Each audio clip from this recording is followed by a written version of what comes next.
What's going on, CDL fans, and welcome back to Champs Sunday with Jake Maverick. Today, I want to talk about a few different things. Number one, we're going to talk about my predictions for every single team heading into the Black Ops 6 season. We're also going to go over my marquee matchups for the first weekend of matches, as well as we're going to do a few questions for the Ask Jake segment at the end of the video. And real quick, I just want to say thank you all for the support on the first episode I dropped last week. I appreciate all the kind words, the comments, the likes, and if you want to see more CDL content like this, make sure to drop a sub on the channel. It's going to be coming all year long. So let's get it started, man. And let's hop right into my predictions for every single team. Now, the way I did this was I kind of made 4 different tiers. All right. So my 4 tiers are going to be winners, quality, roster change. And then the last tier I titled My Head Hurts. And we'll talk a bit more about what I mean by that when we get to one of those teams. But let's just start it off. There's really no particular order about how I want to do this. I just want to go through all the teams and then tell you a bit about what I think is going to happen and then what tier I'd put them in. We're going to start off with the Carolina Royal Ravens. Now, the Ravens are an interesting team to rate, in my opinion, because I feel like they're going to be top 6 through top 8 most of the season. I do think they might fluctuate a little bit lower, have some disappointing stages, or maybe end up being a team that makes a Sunday at some point this year, a Champ Sunday, you might say, and get to top 4 in an event. But I do think this is a team that is going to potentially drop one of their ARs at some point this year, right? Vivid is a player who has been dropped, I feel like, pretty much every year of the CDL. And Slasher's another guy who I think really is going to have to perform really well if he wants to stay on this team. So for Ravens in particular, they're a tough team to rate, but I'm going to put them in the roster change tier. Next up, let's talk about the Miami Heretics. This is another team that I think the overall community has probably lower expectations for them, but I actually think might surprise us and be a team that makes champs. A lot of people are counting them out, like I just said, but they're going to be a team that I feel like typically is going to be pretty good online, maybe have some good stages on land and potentially qualify for champs. I think Real going into his second year this season is going to be really good. I also think Rencor is going to potentially end up on this roster. We still don't know if he's in the starting lineup or if he's going to be on the bench to start the year at the time I'm recording this, which is November 30th. So who really knows what's going to happen with them? But like I said, I think Real is going to be good. I think Rencor is going to be good when he eventually gets on this team. So I'm putting them in the roster change tier because I do think they're going to make a change. It looks like Rencor is going to come in at some point. Moving along, let's talk about the Minnesota Rocker. And I also want to say real quick, shout out to Minnesota. They're one of the teams that has been putting out some good content recently. So if you guys haven't looked at Minnesota Rockers YouTube page, definitely check them out. They've been putting out some good content with their players. But for me, this is a team that I feel like has a high ceiling and a low floor, which makes them super hard to predict. I really think this team can end up being one of the bottom 3 teams in the league or someone who's fighting for that top 6, top 8 range. It's really hard to judge. I actually like their SMG duo a lot. I think Nero and Estriel, you got Nero who's going to play aggressive. He's really good in respawn. He's going to get a lot of kills. Then you got Estriel, who I think is actually a really fundamental player. I think he makes a lot of the right plays. And I think he will be able to kind of enable Nero to help Nero get the most out of his slaying. As long as they're consistent, I actually think Rocker could be pretty good. But I do think this team is going to be pretty bad at search and destroy. Just based off last season, Nero was not great at SND. I mean, there's multiple times on land we saw him make questionable plays. Geo was not great at SND. The Legion themselves last year were just not good because both of those guys were on Legion last year. Estriel was not good at SND. And Paul X hasn't been in the league for a minute. So I feel like this team is going to struggle with search and destroy. I think that's going to be their key mode.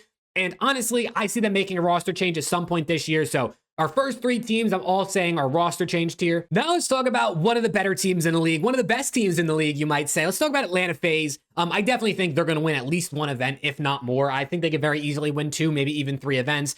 Tiny Terrors in another Treyarch title. We know the storylines. We know how good FaZe can be. I think they're probably going to be the #1 overall team in the standings at the end of the regular season as well.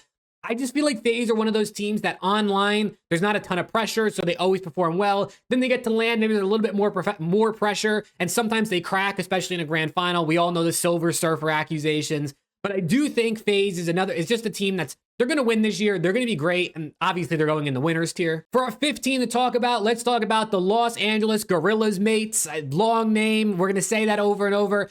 Throughout the year, I'm either going to call them LAG or Gentlemates. I guess it just kind of depends sort of how they refer to themselves, maybe, or how they brand themselves mostly throughout the season. But this team is super hard to predict. I think they're going to lack slaying, and it's going to make it hard for them to succeed. You got Kismet coming off a year where he really wasn't slaying. Priest is not really a slayer. Skies has been a slayer in the past on Like at MW2, he was pretty good. Back when he was on the Florida Mutineers, he was pretty good. And then Lin's is a guy who I think is going to take a step up and will be a good player this year, but really wasn't like none of these guys you looked at, other than maybe like 99 Kids, Bulldog Kids, you know what I'm saying, from MW2, especially in Champs.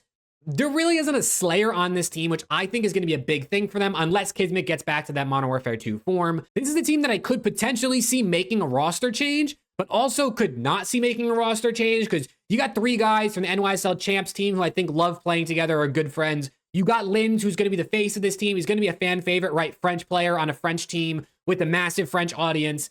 And I can see them being competitive and potentially being a top 6 team, top 8 team, making champs.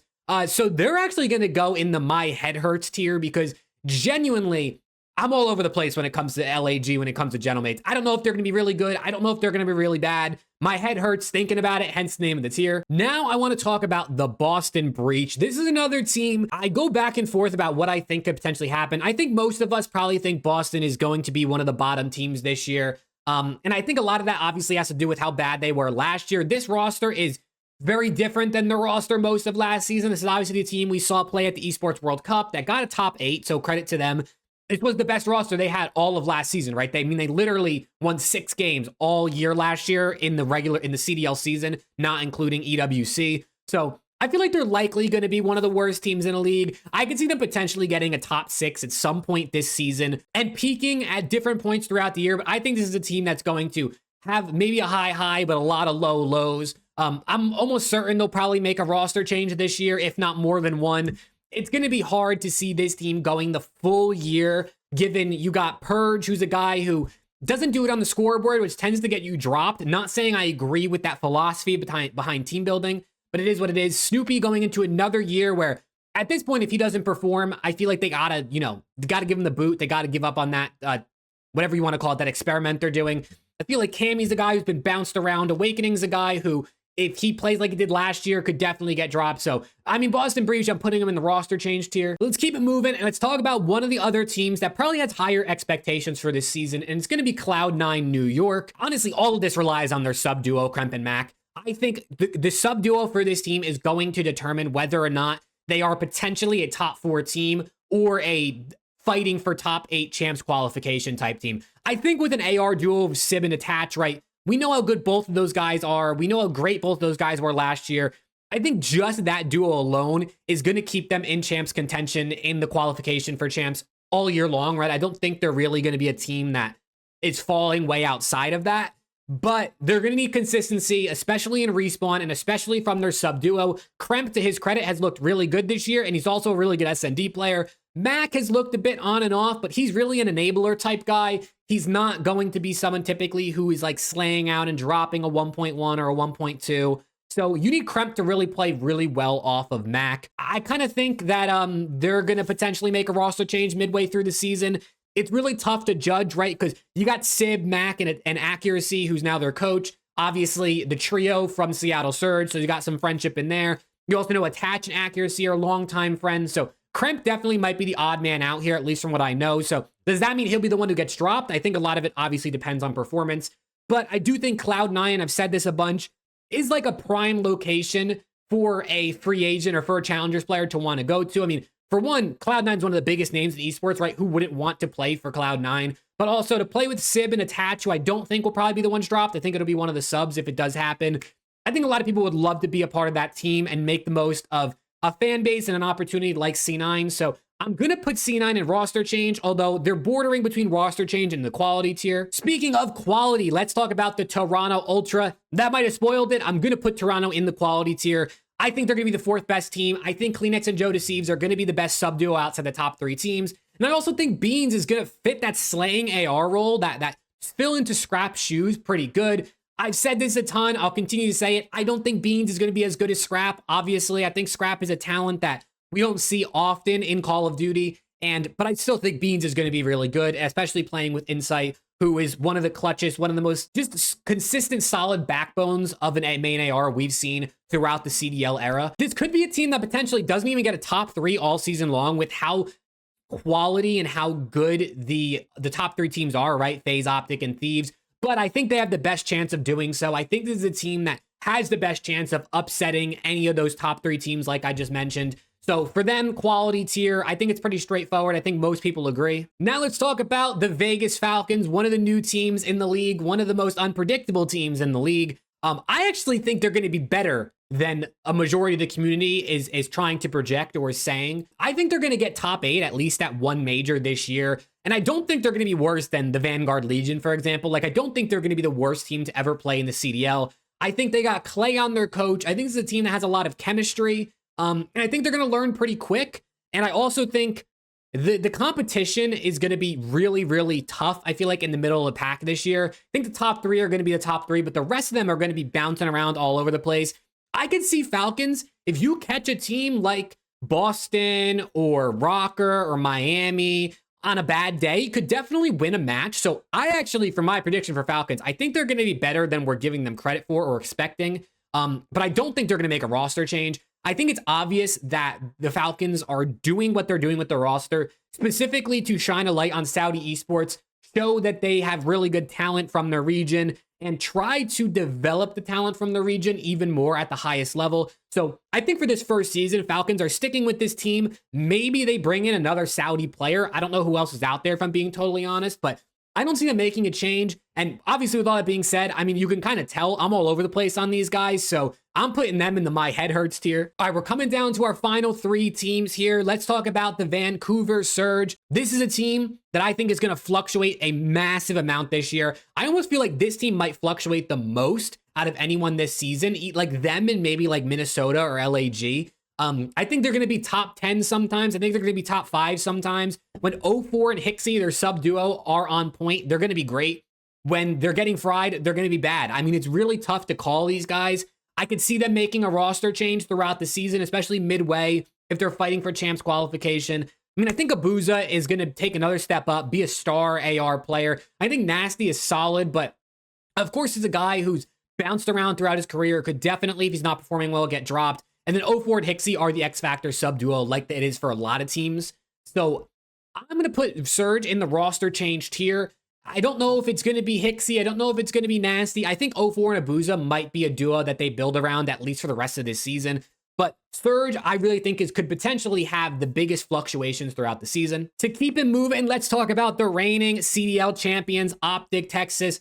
I think they're going to win one event, if not more. Same thing I said for FAZE. I think they're going to be really good this year again, right? They're going to have another great season. If you don't think OPTIC's going to at least win one event, I feel like you're just, you're probably just an OPTIC hater. Same thing can be said for FAZE or for Thieves. If you don't think they're all going to win at least one event, you're probably just not a fan of them or the players on their team. There's really not a lot to say about OPTIC. I'm putting them in the winners tier. And then to round it out with the last team, let's talk about the LA Thieves. Same thing I said. I think they're going to win one event, if not more. Obviously, the Thieves fan in me thinks they're going to win the most events this year, maybe 2, maybe 3, who really knows?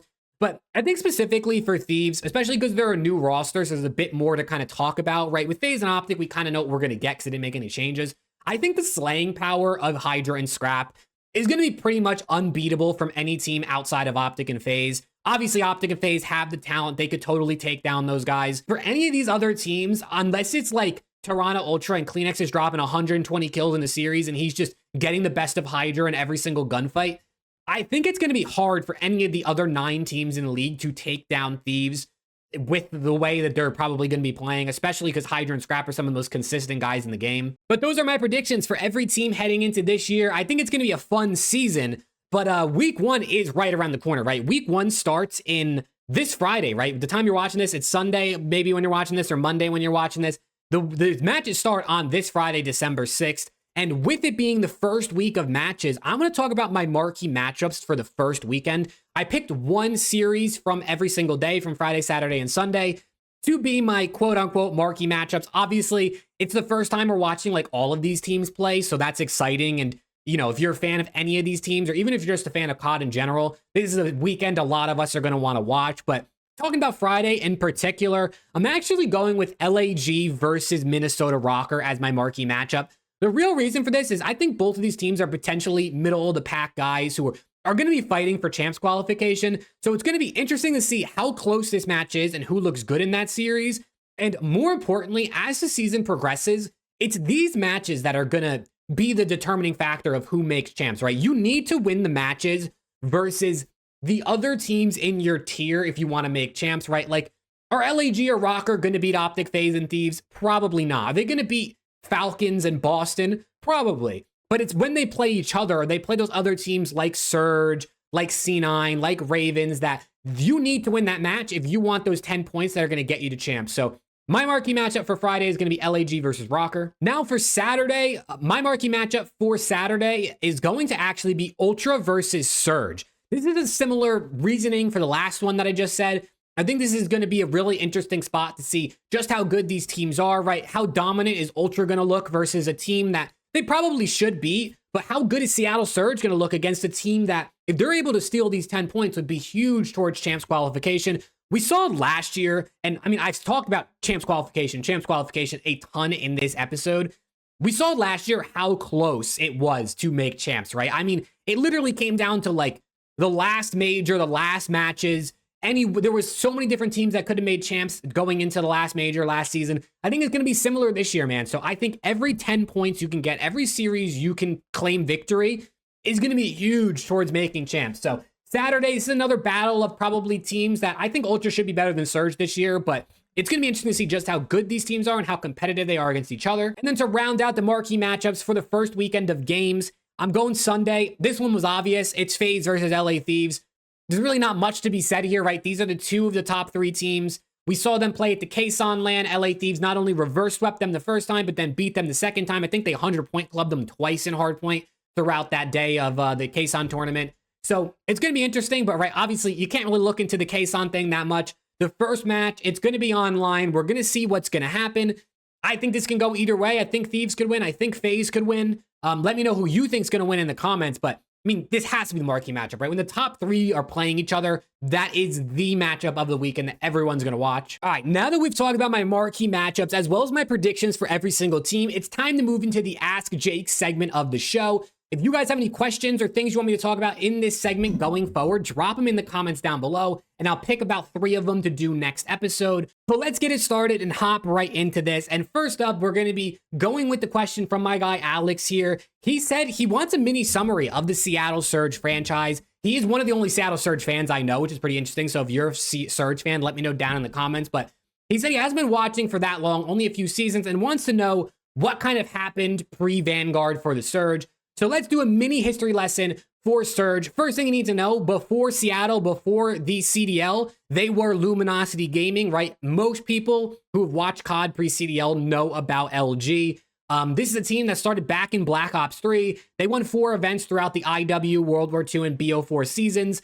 And they had a bunch of notable players that many of us are going to know. OCTANE, Slacked, JCap, John, Classic, Saints, Formal. All these guys playing for LG, winning for LG. So definitely Surge pre-CDL had history in COD. But when they formed in 2019 with the CDL and obviously rebranded and became Seattle Surge, it was pretty awful if we're keeping it honest, right? They never got better than a 3rd through 4th placement in the CDL or in the Modern Warfare 2019 season, which, I mean, 3rd through 4th might not seem that bad, but considering they were 5th, 6th, 7th, 8th, last in almost every single event, it really wasn't good, especially considering their original roster was Karma, right? Obviously 3-time world champion, OCTANE, Slacked, Apathy world champion, Enable, a bunch of guys that have won and had really great careers. Obviously none of them even play anymore at this point, so it just goes to show you they kind of signed an older, more veteran roster, but they went through a bunch of changes. Nothing really came of it until Vanguard, when obviously the rookies of Pred and Sib came in and really turned that franchise around. And shout out to Accuracy and Mac, who were part of that team as well. They got 2nd at the kickoff in Vanguard. They won Major 3. They got 3rd at Champs, and then they got 3rd at Champs the next year in Modern Warfare 2. This is just a team overall that they lacked any success pre-Vanguard, pre-Pred and Sib. But there's your mini history lesson on the Seattle Surge. Our second question today comes from my guy Cohen, and he asked, is Drazah gonna beat Scrap on LAN this year?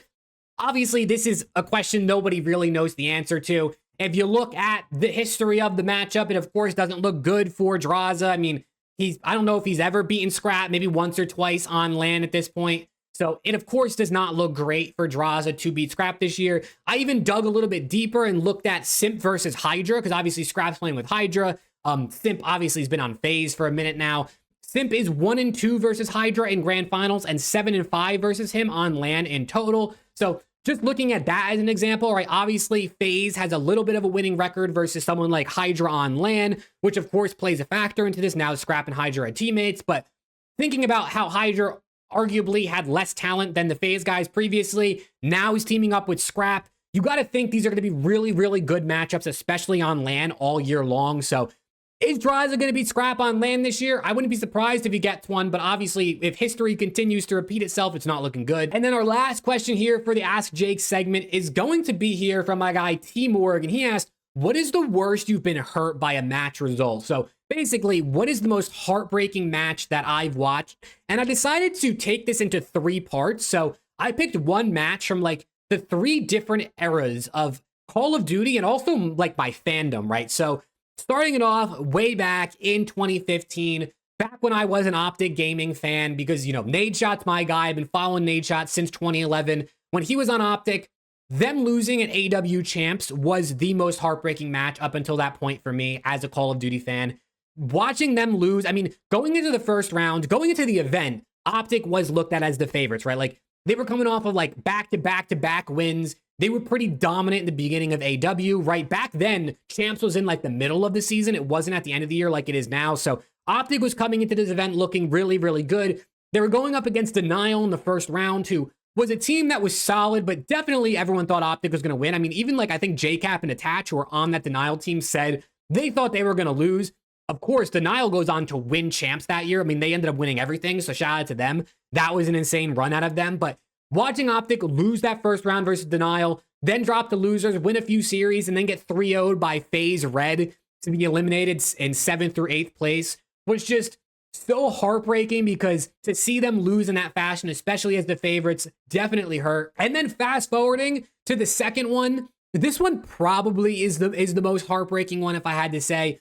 This was when the Thieves lost in the grand finals, the Black Ops 4 champs versus United. I mean, this one, bro, like when you look at the losers run the Thieves had to make, I mean, they won like 7. They lost in the first round, right? Well, they came out of group play. They had like a 9-2 map win-loss ratio. They were looking really good. And then they lost in the first round of bracket play and dropped to losers. And then they proceeded to make one of the most insane losers runs of all time. I mean, I think it's arguably the most insane, if not second, behind maybe like LAG and Vanguard in Major 2. They won like 7 series in a row in losers bracket. I mean, taking down OPTIC in the losers finals, getting to the grand finals to play United, and then losing in a game 5. I mean, that loss, especially with OCTANE and Kenny, and just wanting to see all those guys get a ring. I mean, that shit definitely hurt, man. I mean, that was a heartbreaking one. And then lastly, a more recent one, the most recent really heartbreak of the year, or heartbreak of my COD fandom, is actually Champs this past season, when it was kind of the whole thing, but especially the reverse sweep against OPTIC, and then losing in that game 5 versus Toronto Ultra for the top 3 match, or in the top, loser got top 4, right? Obviously, Thieves lost, because hence why it's heartbreaking for me. That Champs and that run that Thieves made was heartbreaking for 2 different reasons. One, no one really saw it coming, right? So the fact that they were able to get that far and then lose in the heartbreaking fashions they did, getting reverse swept, and then losing in a game 5 versus Ultra, who they beat previously in the weekend, that shit hurt. But secondly, and probably the biggest reason it hurt, was I was at the event in person, and that was my first ever COD event. That was the first event I'd been to. I've been watching COD since 2011, competitive COD. That was the first event I ever went to, Champs, this past season. And to see my team, I was also front row in VIP, to see my team from the front row lose in that fashion, it hurt, bro. Like, I genuinely was like heartbroken for like 24 hours, 32 hours straight after that reverse sweep against OPTIC. I mean, that shit really, really sucked, especially being there in person. So OPTIC losing Champs in 2015, Advanced Warfare, Thieves losing Champs in BO4, and then LAT losing Champs this past year. I mean, they were all champs, but